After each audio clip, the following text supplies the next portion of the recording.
Hey, what's up guys? Welcome back to Retro Pop Planet and welcome to a beautiful fall day in Virginia. Cold day, and the leaves are actually just starting to turn. I had to do my intro down here on the water because it is a little windy, but I thought because it's a spooky season, we could tell a ghost story today on the channel. I just came across an article about George Johnston and his country home, which apparently is supposedly haunted. Johnston was a member of the Virginia Assembly from 1758 through 1766 and a legal advisor to George Washington.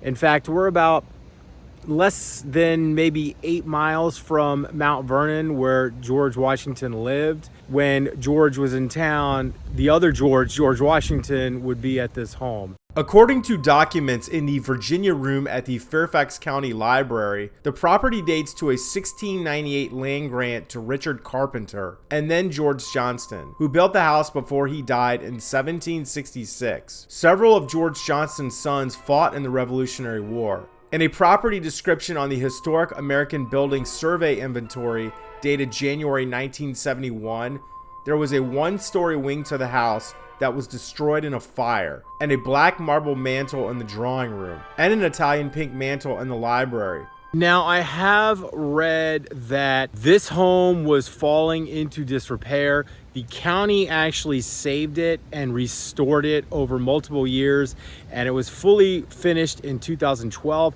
And then it actually sold a couple years ago, and the entire lot sold. It was parceled out by the original owner. So when you bought the lot, you actually bought the historic manor home, which is very small in comparison to the house that was built facing it.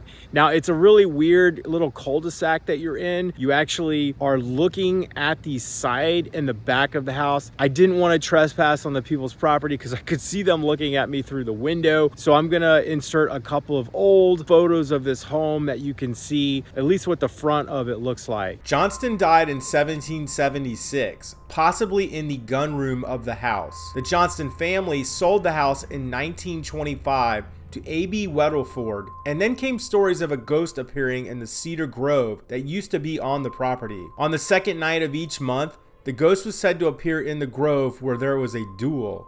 The young man who lost the duel was never really identified, but it was written that George Washington might have helped bury the man and plant the cedar tree near the grave. The other version said it was a guest at Mount Vernon who was at a ball in the Belvale house and was killed somehow.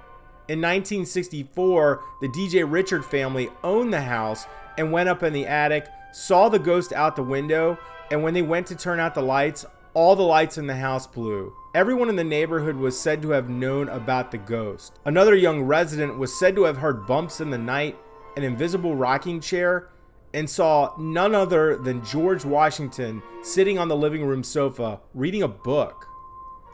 In historical records, it's referred to as Belvale or Belvale Manor, and it's right along Telegraph Road. This is a man-made lake. This is Lake Devereaux, I believe. It's a big circle, and the home is actually, as I mentioned, in a cul-de-sac off of this main road. I had a really hard time finding it. So there you have it, guys. Just a quick little ghost story. I thought it'd be fun to do something a little different on this channel, especially at Halloween. Let me know if you like this. I'm surrounded by historic properties, and I like digging into these just as much as you probably do as well. And I think it's fun to tell these types of stories about interesting, fascinating people and historical figures. If you like this video, please give it a like. Please leave me a comment down below if there's some other locations you want to see that are in the Northern Virginia / DC area. Please hit that subscribe button if you want to see more content like this, and I'll catch you guys on the next one. Peace.